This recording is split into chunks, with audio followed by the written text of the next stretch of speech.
الحمد لله الكريم المنان على ما هدانا إلى الإسلام وأرشدنا للإيمان، وأنزل هذا القرآن الكريم بالبرهان، وأرسل لنا أفضل الرسل بأفصح اللسان، فله الحمد والشكر على هذه النعم العظيمة والآلاء الجسيمة، والصلاة والسلام على خير خلق الله وخاتم رسل الله الذي قال ما اجتمع قوم في بيت من بيوت الله يتلون كتاب الله ويتدارسونه فيما بينهم إلا نزلت عليهم السكينة وغشيتهم الرحمة وحفتهم الملائكة وذكرهم الله في من عنده وعلى آله وصحبه ومن اهتدى بهديه. وبعد، فقد وقفنا في الدرس الماضي عند قوله جل وعلا من سورة النساء رقم 127: ويستفتونك في النساء قل الله يفتيكم فيهن، الآية. فلنبدأ من هنا. أعوذ بالله من الشيطان الرجيم. ويستفتونك في النساء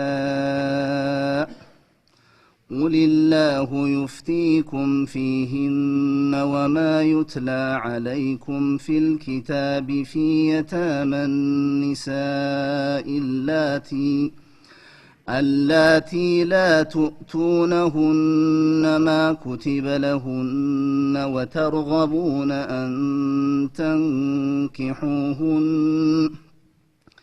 وترغبون أن تنكحوهن والمستضعفين من الولدان وأن تقوموا لليتامى بالقسط وما تفعلوا من خير فإن الله كان به عليما. وإن امرأة خافت من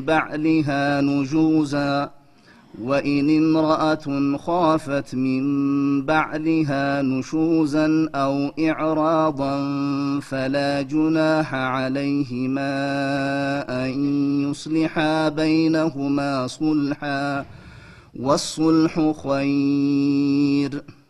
وأحضرت الأنفس الشح وإن تحسنوا وتتقوا فإن الله كان بما تعملون خبيرا. ولن تستطيعوا أن تعدلوا بين النساء ولو حرصتم، فلا تميلوا كل الميل فتذروها كالمعلقة، وإن تصلحوا وتتقوا فإن الله كان غفورا رحيما. وإن يتفرقا يغن الله كلا من سعته، وكان الله واسعا حكيما. ولله ما في السماوات وما في الأرض، ولقد وصينا الذين أوتوا الكتاب من قبلكم وإياكم أن اتقوا الله، وإن تكفروا فإن لله ما في السماوات وما في الأرض، وكان الله غنيا حميدا. ولله ما في السماوات وما في الأرض، وكفى بالله وكيلا. إن يشأ يذهبكم أيها الناس ويأت بآخرين، وكان الله على ذلك قديرا. من كان يريد ثواب الدنيا فعند الله ثواب الدنيا والآخرة، وكان الله سميعا بصيرا. يا أيها الذين آمنوا كونوا قوامين بالقسط شهداء لله ولو على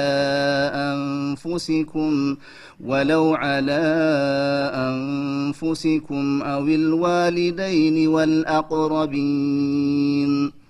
إن يكن غنيا أو فقيرا فالله أولى بهما فلا تتبعوا الهوى أن تعدلوا وإن تلووا أو تعرضوا فإن الله كان بما تعملون خبيرا يا أيها الذين آمنوا بالله ورسوله والكتاب الذي نزل على رسوله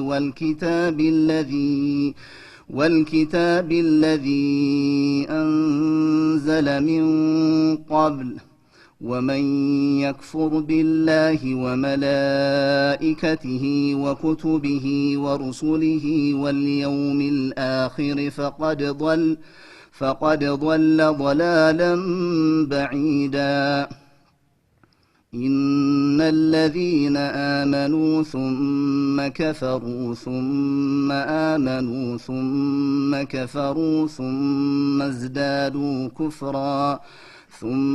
ازدادوا كفرا لم يكن الله ليغفر لهم ولا ليهديهم سبيلا بشر المنافقين بأن لهم عذابا أليما الذين يتخذون الكافرين أولياء من دون المؤمنين أيبتغون عندهم العزة فإن العزة لله جميعا أعوذ بالله السميع العليم من الشيطان الرجيم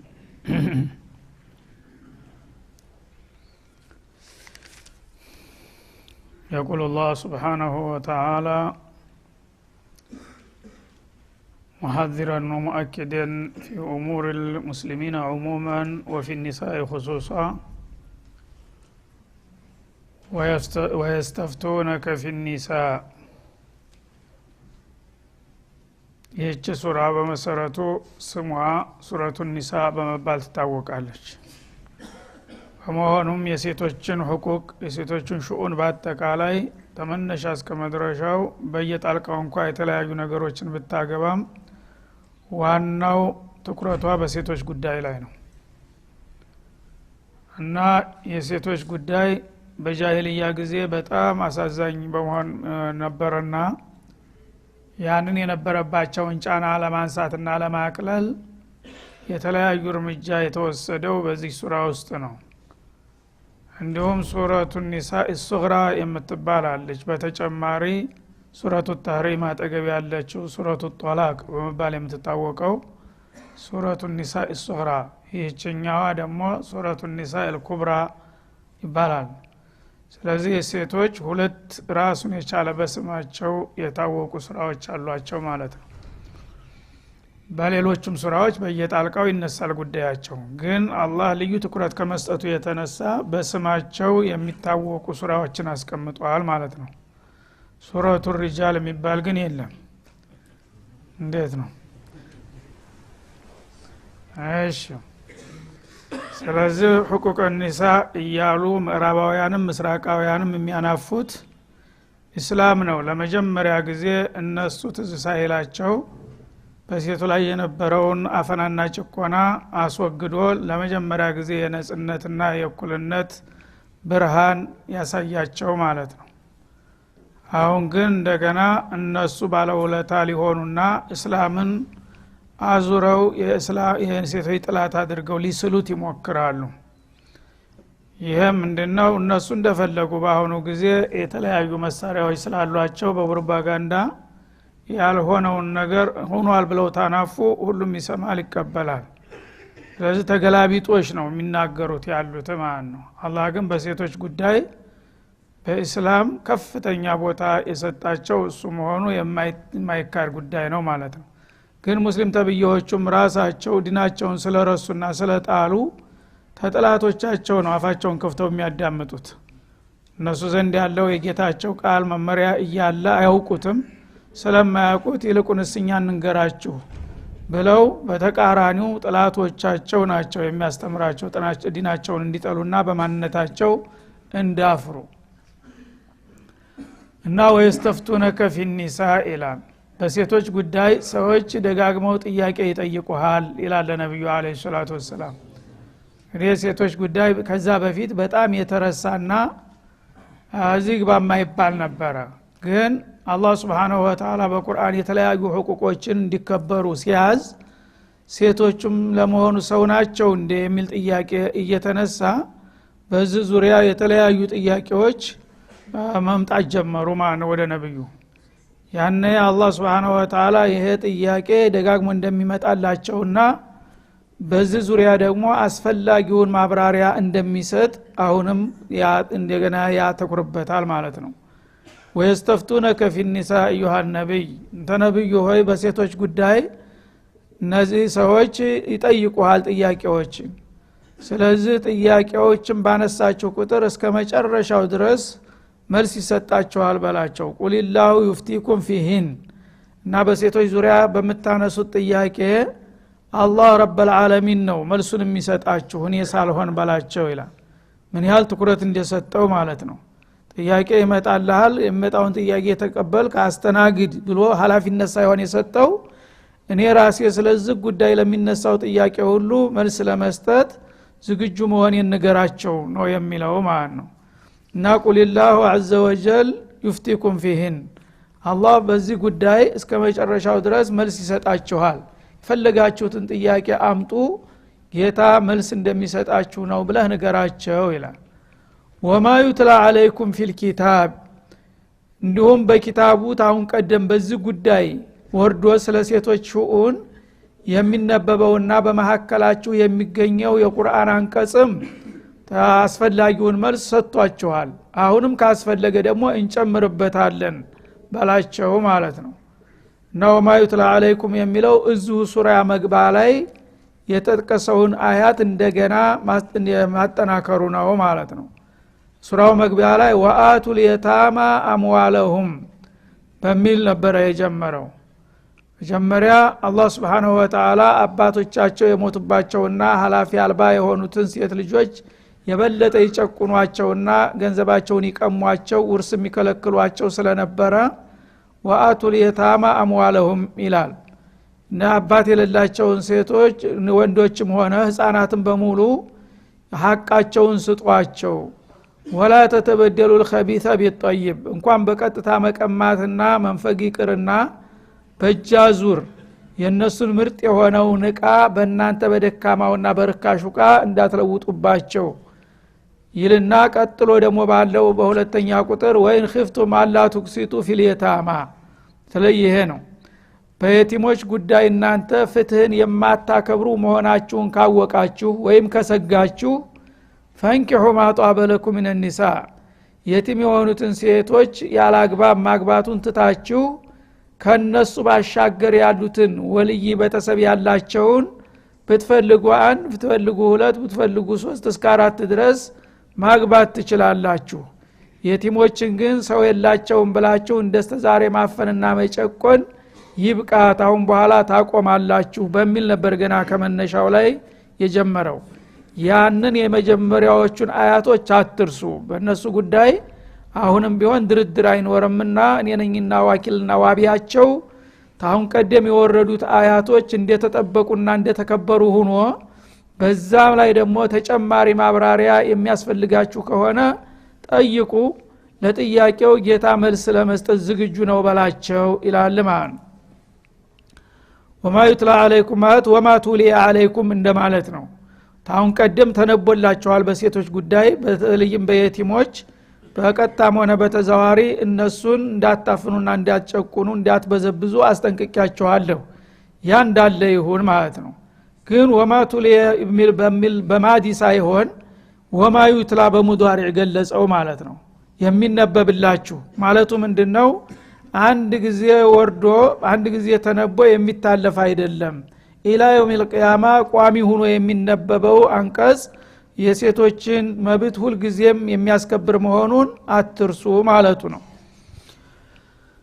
ፊታ መንሳ በተለይም አባት አልባ በሆኑትና ገና በለጋድሜ ላይ የሚገኙት ሴቶች የበለጠ ይጨቁኗቸው ስለነበረ በእነሱ አስመልክቼ ያወረድኩት አሁንም የመመሪያችሁ ይሁን እስከ ዘለቄታው ድረስ ተጨማሪም ካስፈለጋችሁ አሁንም ተጨማሪ ማብራሪያ እሰጣችኋለሁ በላቸው ይላል አላቲ ላቱቱነሁን እንደምታውቁት እነዛ አባት የሌላቸው ህፃናት ሴት ልጆች ላቱቱነሁን ማኩቲበ ለሁን አላህ የጻፈላቸውን ድርሻቸውን የማትሰጧቸው የሆኑት ይላል የጻፈላቸውን ድርሻ ማለት ምንድነው አንደኛ ወላጆቻቸው ሲሞቱ እንደ ወንዶቹ ልጆች ሴቶቹም መብት አላቸው የመውረስ መብት እናንተ ግን የመውረስ መብትን ትነፍጓቸዋላችሁ አላህ ያጸደቀላቸውን መብት ማለት ነው ሁለተኛ በመታገቧቸው ጊዜ ደግሞ መህር አላህ ጽፎላቸዋል ያን አላህ የመደበላቸውን መህርም ትነፍጓቸዋላችሁ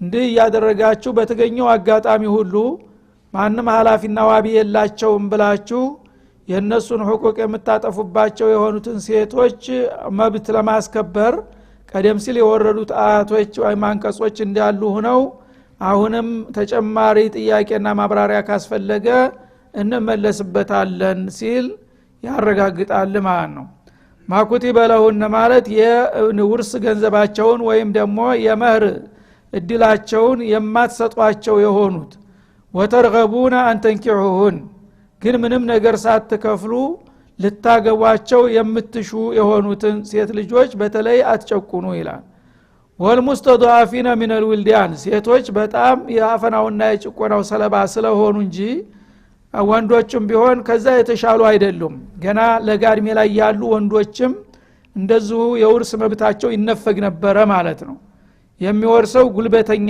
ብቻ ነበረ كيف يرث من لا يحمل السيف ويركب الفرس የሚል መርህ ነበራቸው መውረስ ያለበት ጦር መሳሪያ አንግቦ ፈረስ ላይ ወጥቶ ጥላት መከላከል የሚችል ነው እንጂ ደካማ የሆኑ ህፃናቶችና ሴቶች መውረስ አይገባቸው የሚሉ ነበር ማለት ነው ለጃሂልያ አስተሳሰብ ለጉልበተኛውና ለባለጸጋው ነው የሚሰጠው ማለት ነው አንድ ነገር እርዳታ የሚያስፈልገው ለደካማ ወገን ነበር ሴቶች እንግዲህ አቅም የላቸውም ብዙ ጊዜ ሰርተ ማፍራት አይችሉም ህፃናትም ገና ለጋድሜ ላይ ናቸው አሳዳጊ ከሌላቸው ለችግር ይጋለጣሉ ለነሱ እንዲያውም ትልልቅ ነፍሱ ራሱን የቻለው ለልጆቹ ተውላቸው በማለት ፈንታ በተገላቢጦሽ ጉልበት ያለውና ገንዘብ ያለው እንዲያገኝ የሌላቸው ደግሞ ጭራሹን እንዲያጡ ያደርጉ ነበር ማለት ነው ስለዚህ ይሄ የለየለት ግፍ ስለሆነ ዝም ብለን የምናልፈው ጉዳይ አይደለም ይላል አላህ Subhanahu Wa Ta'ala ወተርገቡና አንተንኪሁን ልታገቧቸው ትሻላችሁ ግን ስታገቧቸው መብታቸውን አክብራችሁ ሳይሆን መብታቸውን ገፋችሁ መሆን የለበትም ይላል ማለት ነው ወልሙስተضعፊን ወይፍቲኩም في شؤون المستضعفين እንዲሁም ደካማ በሆኑት ክፍሎች እንደዚሁ መልስ ይሰጣል ሚለል ዊልዳን ከወንድ ልጆች የሆኑት ወንድ ልጆችም አቅማዳም ካልደረሱና መብታቸውን በጉልበታቸው ካላስከበሩ እንደዚሁ የውርስ መብታቸው ይነፈጋቸው ስለነበረ የነሱንም ጉዳይ ከዚሁ ጋር ያይዤ እንዲከበር አደርጋለሁ ይላል ወአን ተቁሙ ሊልየታማ ቢልቅስት ወየእሙሩኩም አው ዩሲኩም ስለዚህ ካሁን ጀምሮ አጥብቆ አደራ ይላችኋልና ያዛችኋል ለአባት አልባ ለሆኑት ህፃናቶች በፍትህ እንድትቆሙ ሁላችሁም አባት የሌላቸውንና በለጋድሜ ላይ ያሉትን ሴቶችንም ሆነ ወንድ ልጆች መብታቸውን በማስከበርና ፍትህ በመስጠት ላይ እንድትረባረቡ አጥብቅ ያዛችኋለሁ ይላል ወማ ተፍዓሉ ሚን ኸይር በዚህ መለኮታዊ ትእዛዝ መሰረት ተነሳስታችሁ ኸይር የምትሰሩ ከሆናችሁ ያው የደካማ ዋቢ የምትሆኑ ከሆነ ማለቱ ነው ተዛሬው ለጃሂልያው ለማርተታችሁ فإن الله كان به عليما ያነ አላህ በእናንተ ጉዳይ በመሰሩት እንቅስቃሴ አዋቂ ነውና ተገቢ ወረታችሁን እንደሚከፍላችሁ ነው ካልሆነ ግን እንደተለመደው በጃሂልያው ጊዜ ደካማውን እንረግጣለን ጉልበተኛውን እናከብራለን የምትሉ ከሆነ ያኔ የተለየ ይሆናል መልሱ ማለት ነው። ስለዚህ ካሁን በኋላ አጠቃላይ ያመለካከት መልስ መላበስ አለባችሁ። ተዛሬ ጀምሮ እኛ በህብረተሰባችን መካከል አባት የሌላቸው ህፃናት ሴቶችም ይሁኑ ወንዶች ማንንም እንዲበድላቸው አንፈቅድም ብላችሁ ግንባር ከፈጥራችሁ ሁሉንም በፍትህ እንድታስተዳድሩ አድራ ይላችኋል። ይህንን ትእዛዝ እንደምትቀበሉና እንደምታስከብሩ ተስፋ ይደረጋልና ወማ ተፈዓሉ ምን ኸይሪን በዚህ መሰረት የጌታን መመሪያ በማስከበር ላይ ኸይር ለመስራት ተተረባረባችሁና ተተረዳዳችሁ فإن الله كان به عليما አላህ ያኔ በመሰሩት መልካምና ሸጋ ተግባር ላይ አዋቂ ስለሆነ ለእያንዳንዳችሁ ተገቢ ወረታችሁን ይከፍላችኋል ሲል ያግባባል። ህብረተሰቡ በዚህ ላይ ይህን ህግ በማስከበር ላይ እንዲረባረብ ማለት ነው። እና ይሄ ታውን ቀደም ያው በመግቢያው ላይ እንደተጠቀሰው እናታችን አይሻ እንዳብራሩት ካነ الرجل تكون تحته يتيما አንድ ሰው የቤተሰብ የዘመድ ልጅ የሆነች የቲም ትኖራለች አሉ። ለምሳሌ ወንድማማቾች ነበሩ፣ ባለ ንብረት ናቸው እና አንደኛው ወንድም ቀድሞ ይሞታል። በሚሞትበት ጊዜ ወይም ያጎቱ ልጅ ልትሆን ትችላለች፣ ብቻ ለምሳሌ ማለት ነው። ያ እኔ ነኝ ኃላፊው አይልና ያችን የቲም ንብረቷንና ራሷን ይረከባል ማለት ነው። እንደ ባለ ወጎች እሷን እንደሚረዳ ሆኖ ከተረከበ በኋላ ግን ገንዘቧ የሚያጎመጅ ከሆነ እንዲሁም መልካም ከሆነች የሚፈልጋት ከሆነ አንከባክቦ ያሳድጋታል ማለት ነው። ታሳደጋት በኋላ እሱ የ60 የ70 ማሽማግሌ ሊሆን ይችላል፣ ግን ለሌላ ሰው ሊድራት አይፈልግም ማለት ነው። ዲሏን ያበላሻል እና ያ ንብረቷን ከወንድሙ የተካፈለችው ንብረት ሌላ ሰው እንዳይወስድበት ገንዘቡን ለማስቀረት ብቻ ልጅቷም ደግሞ መልካም ከሆነችና የሚፈልጋት ከሆነ እሷንም ገንዘቧንም ይወርሳታል ማለት ነው። ስለዚህ እዛ ታሳደጋት በኋላ አንቺ ያው እኔ አሳድጌ አንከባክቤ ለዛ አድርሸሻለሁኝ ካሁን በኋላ ከኔ በላይ ሰው ትፈልጊያለሽ እንዴ ባለውለታሽ አይደለሁም እንዴ ይላል። ሴት ልጅ አይን አፋር ናቸው እንግዲህ መጋፈጥ አይችሉም። በዛ አንተ ታውቃለህ እንጂ ትለዋለች ማለት ነው። ይሄ ከሆነማ ያው እኔ እዛው አገባሻለሁ ይላታል ማለት ነው። እሱ የሰባ መሽማግሌ ነው እንግዲህ ለሷ አይመጥናትም፣ ግን እንቢ ማለት አትችልም ማለት ነው። እሱ ጋር መጣላት ስለማትችል እንደፈረደባት ትቀበላለች ማለት ነው። ከዛ በኋላ እሷንም እንግዲህ ያበላሻታል። ያው ህይወቷን እድሜ የትና የት ነው የሚራራቁት። ሀታ ልጅ መውለድ እንኳን እድል የላትም። አንዳንዶቹ ያው መውለድ የማይችሉ ሽማግሌዎች ናቸው ማለት ነው። በዛው ላይ ያለ ንብረቷን እንዳለ የገዛ ንብረቷ አድርጎ ይቀራል። ዋናው አላማው ይሄ ነው፣ ገንዘቡ ወደ ውጭ እንዳይሄድ ነው የሚፈልገው ማለት ነው። እንዲህ ያረጉ ያኮላሿቸው ነበርና ይሄ መሆን የለበትም እና ከፈለግ ደግሞ እንደገና መህር አይከፍሉም። ያው እንግዲህ ለውጭ ሰው ብትዳር ኑሮ በክብር ልብሱ ጌጡ መህሩ ይመጣላት ነበር። ያ ሁሉ ነገር አይመጣም ማለት ነው። ምክንያቱም ተኔ ትፈልጊያለሽ እንደ ይላታል። እኔ ሁሉ ነገር አድርጌ ያሳደኩሽ አይደለሁም ይላል። ጊዜ እንግዲህ አንተ ታልሰጠህ ብላ ተጣላች ችግር ነው። ምን የውስጡን እየከፋት ይሻው ግዴ ለማንተ እንዳልከው ይሆን ትለዋለች። የሚሰጣትም ነገር የለ ያላትም ይወሰዳል ማለት ነው። ይህች የተሻለችው ናት እንግዲህ በአጋጣሚ ወመልከቀና ከሆነች ነው። ካልሆነች ደግሞ ሊያገባትም አይፈልግም ማለት ነው። ሊድራትም አይፈቅድም። ለዚህ ዝም ብላ ዳፍኖ ነገር ከሆነች ገንዘቧ ብቻ እንዳይሄድ እስረኛ ትሆናለች ማለት ነው። እዚሁ የሱ ገረድ ትሆናለች፣ ታገለግላለች እድሜ ልኳን። ሌላ ሰው በአጋጣሚ ቢመጣም የተለያየ ምክንያት እየሰጠ አይሰጣትም ማለት ነው። እና እዚሁ እንትልና ተሞተችለት ይወርሳታል ማለት ነው። ወይ እሱ ቀድሞ ከሄደ ለልጁ አስረክቦ ይሄዳል፣ ልጁ ደግሞ እንደዛው ይሸጣታል ማለት ነው። እና ይሄ ነው። ሌላው ደግሞ ምናልባት ከፈለገ የሷ ገንዘብ አነስ ካለ ራሷም ትሸጣለች። እንዴት ትሸጣለች? በእጃዙር ያስማማትና አንድ ባለጸጋ እንዴት ለመዳር ያዘጋጃል። ያ መህር ይከፍላል። መህሩን ተቀብሎ ለራሱ ኪሱ ያረጋል፣ እሷን ያሰናብታታል። ነገ ተፈታም ተመጣች መግቢያ የላትም ማለት ነው። እንደዚህ ያረጉ እንግዲህ እንዳትበላ እንዳትዘራ ያደርጉ ነበረ ማለት ነው። ያን ሁሉ ግፍና እንግዲህ የጭቆና ነው አላህ Subhanahu Wa Ta'ala አስወግዶ ልክ እንደ ወንዶቹ እኩል የአባቷን ንብረት የእናቷን ንብረት መውረስ ትችላለች። ተወረሰችም በኋላ ደግሞ በግድ ደግሞ ታፍና ጋብቻ ሊፈጸምባትም አይገባም ከፈቀደችና ከወደደች የሚመጥናት ከሆነ በፍቃዷ ይሆናል ካልሆነ ግን ያንተን አልፈልግም ብላ የፈለገችውን ሰው ማግባት ትችላለች ያለው ለዚህ ነው ማለት ነው እና እነዚህ ሁሉ እንግዲህ መብቶች ነው እስላም ለመጀመሪያ ጊዜ በአለም ላይ ታይቶ ተሰምቶ በማይታወቅ መልኩ ለሴቶች ያጎናጸፈው ማለት ነው ዛሬ ግን በአለም ዙሪያ የሚለፈፍላቸውና የሚጮህላቸው ራቁታቸውን እንዲሄዱ ነው ራቁት መሄድ ነው መብታቸው ማለት ነው እና ራቁታቸውን እየሄዱ የነሱ መዝናኛ መፈረጃ እንዲሆኑ በየቢሮው እንዲቀጠሩ ስክርተር እንዲሆኑ ቤቱ በመሃል ተነስቶ እንዳይሄድ ለሱ መተከጃ እንድትሆን ብቻ ነው አለበለዛ ለወንዶች ባሁኑ ጊዜ በቂ የሥራ መስክ የለም በሚሊዮን የሚቆጠሩ ወንዶች ስራ አጥ ናቸው በዛ አንፃር ሴቶቹ ናቸው በቢሮ የተሰግስገው ያሉት ማለት ነው ለምንድነው እነዛ ባለስልጣናትና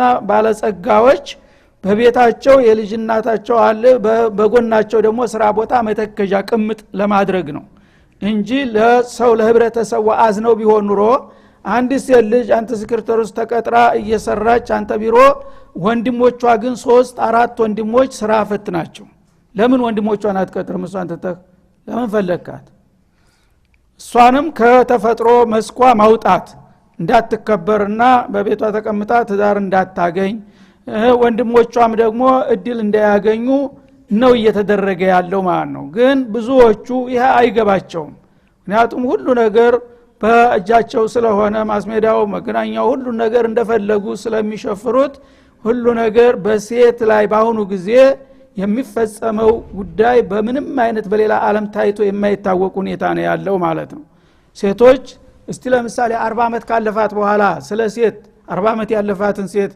አንድ ፈረንጅ ሲንካካ አይታችሁ ታውቃላችሁ ዘሩ ላይ ያያታል ለራሷ ዘይቷ አስተሚረግፍ ድረስ ለሱ መደሰቻ ብቻ ነው ከዛ በኋላ ግን እናቱን እንኳን ዱረል አጀዛ ነው ወስዶ የሚወረውራት ምንም ሊጦራት ሊንከባከባት አይችልም ጥሩ የሚባሉት በአመት አንዴ ወይም 2 ጊዜ ቴሌፎን ደውለው ማየደህና ነሽ ወይ የሚሉት ናቸው ይሄን ታውቃላችሁ አይደለም የኔ ልጅ በጣም የተባረከ ነው አመት ባል ሲሆን መጥቶ ይዘይረኛል ነው የሚሉ ሲጠይቋቸው የፈረንጆቹ እናት የነዚህ ናቸው የሴት እንግዲህ ጠበቃ የሚባሉት ማለት ነው እስላም ግን ከህፃንነቷ ጀምሮ እስተ ለተልፈቷ ድረስ ተሞተችም በኋላ ወሷይቡማ ፊ ዱንያ ማዕሩፋ ነው የሚለው ከሞቱ ወቁር ረቢ رحمهما كما ربياني صغيرا ከሞቱ በኋላ ሶደቃ አውጣላቸው ዘመዶቻቸው ወዳጆቻቸውን አክብሩ ዘይሩ ሶደቃ በስማቸው ወቅፍ አድርጉ የሚለው እስላም ነው እናትን ከሞት በኋላ እንኳን እንድትረሳት አይፈቅድልህም ማለት ነው እነሱ ግን እንኳን ከሞት በኋላ ቀርቶ በህይወት ይያሉ በለሉበት ነው አንዳንዶቹ ተደውሎ ነው ጀናዛ እናተ ዛሬ ልትቀበር ነው ተብሎ የሚነገረው የሚደርስ በደግሰው ተሆነ ለመድረስ ይሞከራል ካልሆነ ግን በቃ ይላል እዛው ቢሮ ሆኖ ማለት ነው እንደዚህ ነው ያለው ውስጥ ያለውን ሁኔታኛ እናቅም ግን በማስሜዲያ የሚያራግቡት የሴቶች ጠበቃ እኛንን በአለም ዙሪያ ከራሳቸው አልፈው የኛንም ሴቶች ለማጋጨትና እኛም ትዳር አልባ ለማድረግ ሁሉንም ለመበተን የሚያደርጉት ግፍ ነው ማለት ነው አላህ ግን Subhanahu Wa Ta'ala ይሄን ነገር አስቀድሞና በክሮ ስለሚያቅ እስላም ተወደደም ተጠላም የሴት ልጆች ጠበቃ ነው ስለዚህ እነዚህ መሰረታዊ ግፎች ሲፈጸሙባቸው የነበሩትን ሴቶች መጀመሪያ ማን ነው ሰው ያደረጋቸው ይሄ ደግሞ እስከ ዓለም ፍጻሜ ድረስ ይቀጥል መካድ የፈለገ ፈመንሻፈል ምኑ መንሻፈል ይክፍር ይካድ ራሱን እንጂ ማንንም አይጎዳም አላህ ግን Subhanahu Wa Ta'ala ዓሊሙል ገይብ ወሸሃዳ የሆነ ጌታ የሁሉንም ምስጥርና ደባ የሚያቅ ስለሆነ በዚህ መልክ ነው ለመጀመሪያ ጊዜ ያስከበረው መብታቸውን ማን هذا وصلى الله وسلم يترافعون مجلس بتا